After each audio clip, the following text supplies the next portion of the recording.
Are we happy? Sometimes we stop and think, are happy? Are we the person we dream to be?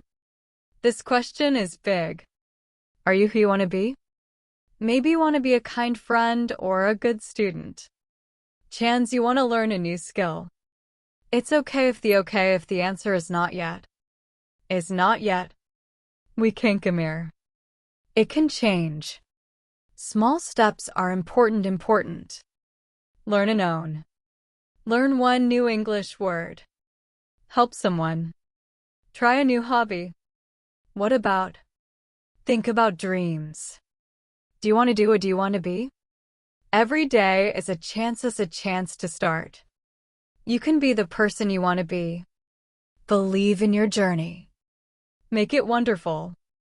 Curious, don't wonderful treat anxious about the quirks of English? Follow me and let's explore them together.